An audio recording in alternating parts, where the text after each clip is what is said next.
இயேசுவுக்கே புகழ். இயேசுவில் பிரியமானவர்களே, இன்று நம் ஆண்டவர் ஏசாயா 43 அதிகாரம் 1 வசனத்தினூடாக இவ்வாறு நம்மோடு பேசுகின்றார். பெயர் சொல்லி உன்னை அழைத்தேன், நீ எனக்குரியவன்.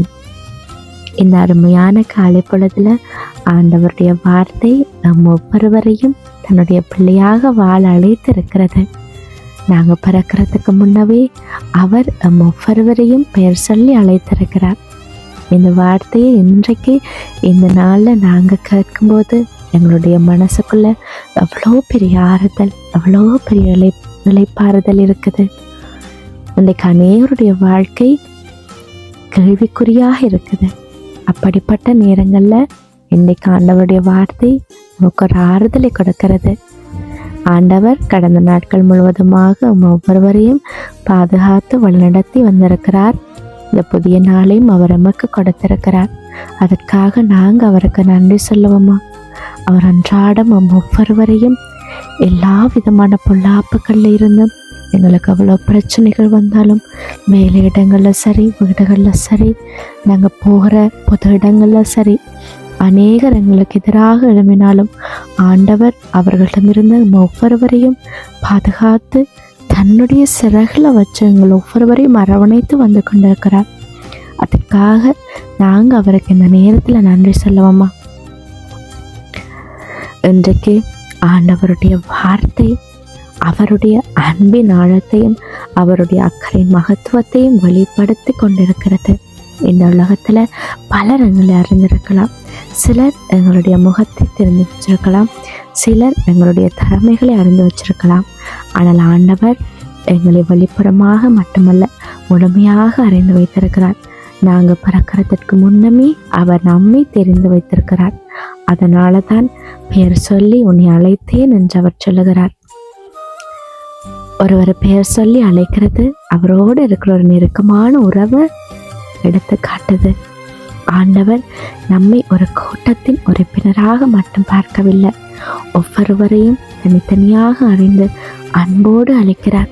நாங்கள் சந்திக்கும் வேதனைகள், கண்ணீர்கள், போராட்டங்கள் அனைத்தும் அவருக்கு தெரியும். அது மட்டுமல்ல, நீங்க எனக்கு உரியவன் என்று ஆண்டவர் சொல்லியிருக்கிறார். இந்த உலகத்தில் பல சொத்துக்கள் இருக்கலாம், ஆனால் ஆண்டவருக்கு சொந்தமான பிள்ளை என்றுதான் மிகப்பெரிய ஆசீர்வாதம். மனுஷர்கள் நம்மை மறந்து விடலாம், நிராகரிக்கலாம், கைவிடலாம். ஆனால் ஆண்டவர் ஒருபோதும் தம்முடையவர்களை மறப்பதும் இல்லை, கைவிடுவதும் இல்லை.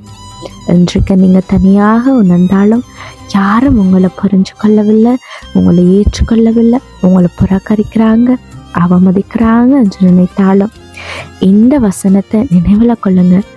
ஆண்டவர் உங்களை பேர் சொல்லி அழைத்திருக்கிறார்.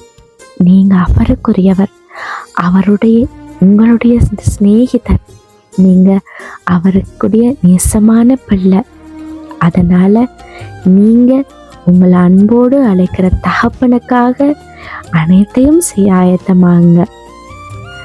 அதனால பயப்படாதீங்க, தைரியத்தோடும் நம்பிக்கையோடும் இந்த நாளை தொடங்குங்க.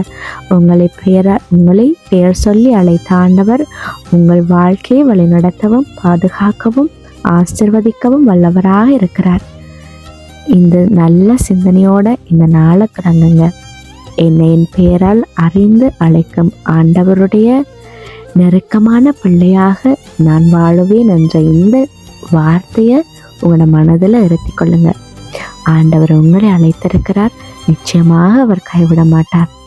அவருடைய மகிமை உங்களை நிறைவாக வெளிப்படும்.